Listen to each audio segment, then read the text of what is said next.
നമസ്കാരം, ദിവ്യാസ് കറി ഹൗസിലേക്ക് എല്ലാ കൂട്ടുകാർക്കും സ്വാഗതം. ഇന്ന് ഞാൻ തയ്യാറാക്കാൻ പോകുന്നത് മത്തി കുരുമുളകിട്ട് വരട്ടിയതാണ്. അതിനു മുൻപായി ആദ്യമായിട്ടാണ് എൻ്റെ വീഡിയോസ് കാണുന്നത് എങ്കിൽ താഴെയുള്ള സബ്സ്ക്രൈബ് ബട്ടൺ ക്ലിക്ക് ചെയ്യാൻ മറക്കരുത്. തൊട്ടടുത്തുള്ള ബെല്ലൈക്കൺ കൂടി എനേബിൾ ചെയ്യുകയാണെങ്കിൽ ഞാൻ വീഡിയോ അപ്ലോഡ് ചെയ്യുമ്പോൾ തന്നെ നിങ്ങൾക്ക് നോട്ടിഫിക്കേഷൻ ലഭിക്കുന്നതാണ്. അപ്പോൾ എങ്ങനെയാണ് തയ്യാറാക്കുന്നതെന്ന് നോക്കാം. അപ്പോൾ നമുക്ക് ആദ്യം തന്നെ മീനൊന്ന് വേവിച്ചെടുക്കാം. കഴുകി വൃത്തിയാക്കിയ മത്തിയാണ്. ഞാനിവിടെ 5 എണ്ണം എടുക്കുന്നുണ്ട്. 1/2 ടീസ്പൂൺ മഞ്ഞൾപ്പൊടി, 1 ടീസ്പൂൺ മുളക് പൊടി, ഉപ്പ്, കുടംപുളി വെള്ളം ഇത് ചേർത്ത് നമുക്കൊന്ന് വേവിച്ചെടുക്കാം. പതിയൊന്ന് തിളപ്പിച്ചെടുക്കണം. മീൻ വേവുന്നത് വരെ ഒന്ന് തിളപ്പിച്ചെടുക്കണം.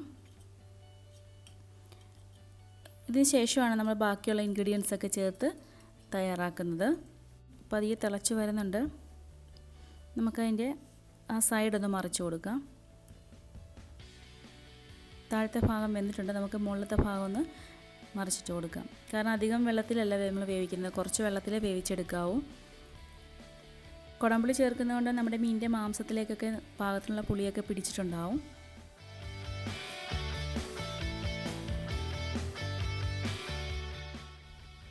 നമ്മുടെ മീൻ നന്നായി വെന്ത് വന്നിട്ടുണ്ട്. നമുക്കതൊന്ന് മാറ്റി വയ്ക്കാം. ഇത് തണുത്ത് കഴിഞ്ഞതിന് ശേഷം അതിൻ്റെ മുള്ളൊക്കെ മാറ്റി അതിൻ്റെ മാംസം മാത്രമായിട്ട് നമ്മൾ വേർതിരിച്ചെടുക്കും. ഇതിന് ശേഷം നമുക്ക് ഇനി അതിൻ്റെ മസാല തയ്യാറാക്കിയെടുക്കാം. അതിനായി ചൂടായ പാനിലേക്ക് കോക്കനട്ട് ഓയിൽ ഒഴിച്ച് കൊടുക്കാം. ഞാനിവിടെ 2 ടേബിൾ സ്പൂൺ കോക്കനട്ട് ഓയിൽ എടുത്തിട്ടുണ്ട്. അതിനകത്തേക്ക് ഇഞ്ചി ചേർത്ത് കൊടുക്കാം, വെളുത്തുള്ളി ചേർത്ത് കൊടുക്കാം. ഇഞ്ചി ഒരു ചെറിയ കഷ്ണം ഇഞ്ചി എടുത്തിട്ടുണ്ട്. അതുപോലെ വെളുത്തുള്ളി ഒരു 4 അല്ലി വെളുത്തുള്ളി എടുത്തിട്ടുണ്ട്. പച്ചമുളക് ഒരു 4 പച്ചമുളക് ചെറുതായി അരിഞ്ഞതാണ്. പച്ചമുളകൊക്കെ ചേർക്കുമ്പോൾ അതിൻ്റെ എരിവ് അനുസരിച്ച് ചേർക്കുക. സവോള ഞാനിവിടെ 1 കപ്പ് സവോളയാണ് എടുത്തിരിക്കുന്നത്. സവോളയ്ക്ക് പകരം ഉള്ളി ചേർക്കേണ്ടവർക്ക് ഉള്ളി ചേർക്കാം.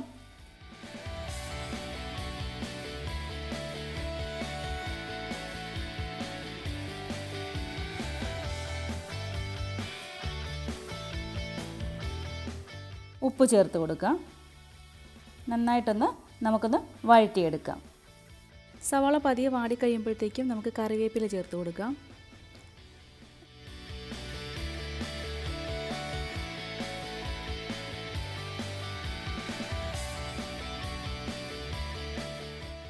സവാള നന്നായി വാടി വന്നിട്ടുണ്ട്.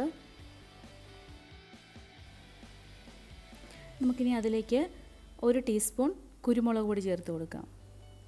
ഞാനിപ്പോൾ 1 ടീസ്പൂൺ കുരുമുളക് പൊടിയാണ് ചേർക്കുന്നത്. പിന്നെ ഇതെല്ലാം പ്രിപ്പയർ ചെയ്തതിന് ശേഷം ഫൈനലായിട്ട് കുറച്ചുകൂടി ചേർത്ത് കൊടുക്കുന്നുണ്ട്. അപ്പോൾ നമ്മൾ പച്ചമുളക് ചേർത്തിട്ടുണ്ടായിരുന്നു, ഇപ്പോൾ കുരുമുളക് പൊടി ചേർത്തു. അപ്പോൾ എരിവൊക്കെ നമ്മുടേതായിട്ടുള്ള രീതിയിൽ വേണം. എരിവ് കൂടുതൽ വേണ്ടവർക്ക് അതനുസരിച്ചിട്ട് കുരുമുളക് പൊടി ചേർക്കാം. അപ്പോൾ എരിവിൻ്റെ കാര്യം പ്രത്യേകം ശ്രദ്ധിക്കണം. ഇനി വേവിച്ച് വെച്ച മീൻ ചേർത്ത് കൊടുക്കാം. മഞ്ഞൾപ്പൊടി, ഉപ്പ്, മുളക് പൊടി, കുടംപുളി വെള്ളം ചേർത്ത് വേവിച്ച് വെച്ച മീനാണ്. വേവിച്ചിട്ട് അതിൻ്റെ മുള്ളൊക്കെ മാറ്റി അതിൻ്റെ മാംസം മാത്രമാക്കി എടുത്തിട്ടുള്ളതാണ്. അത് നമുക്ക് ചേർത്ത് കൊടുക്കാം. നന്നായി ഇളക്കി നമുക്ക് ആ മസാലയൊക്കെ ആയിട്ടൊന്ന് അത് യോജിപ്പിച്ചെടുക്കണം മീൻ. ഞാനിവിടെ മസാലയായി നന്നായി യോജിപ്പിച്ചിട്ടുണ്ട്. ഇനി അത് നന്നായിട്ടൊന്ന് മൊരിയിച്ചെടുക്കണം. നമുക്കതിന് വേണ്ടി ഒരു മൂടി ഉപയോഗിച്ച് അടച്ചു വയ്ക്കാം. അടച്ചു വെച്ച് കഴിയുമ്പോഴത്തേക്കും നന്നായി മൊരിഞ്ഞു കിട്ടും. നമ്മുടെ മീൻ നന്നായി മൊരിഞ്ഞിട്ടുണ്ട്. ഇനി ഒന്നുകൂടി ഒന്ന് ഇളക്കിയൊന്ന്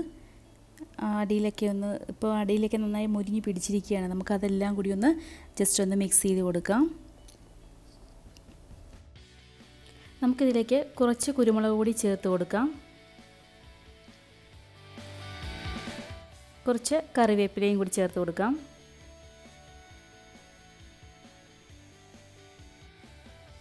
ഒരു പകുതി നാരങ്ങയുടെ നീര് കൂടി ചേർക്കുന്നുണ്ട്.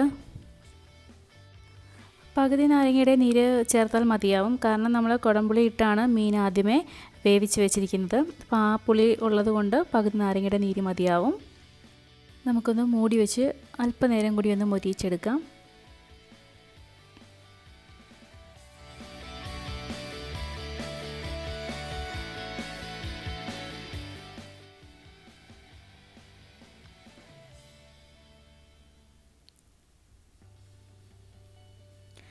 നന്നായിട്ട് മൊരിഞ്ഞ് വന്നിട്ടുണ്ട്.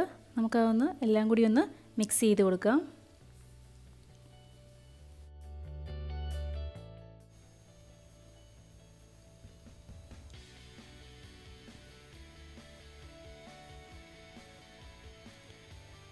ജസ്റ്റ് ഒന്ന് ഉപ്പ് നോക്കിയിട്ട് ഉപ്പ് പോരായെങ്കിൽ നമുക്ക് കുറച്ച് പൊടി ചേർത്ത് കൊടുക്കണം. എനിക്കിവിടെ കുറച്ച് ഉപ്പ് കൂടി ചേർത്ത് കൊടുക്കേണ്ടതായിട്ട് വന്നിട്ടുണ്ട്. കാരണം ഞാൻ നാരങ്ങാ നീരൊക്കെ നന്നായിട്ട് ചേർത്തിട്ടുള്ളതുകൊണ്ട് കുറച്ച് ഉപ്പിൻ്റെ ആവശ്യം കൂടിയുണ്ട്.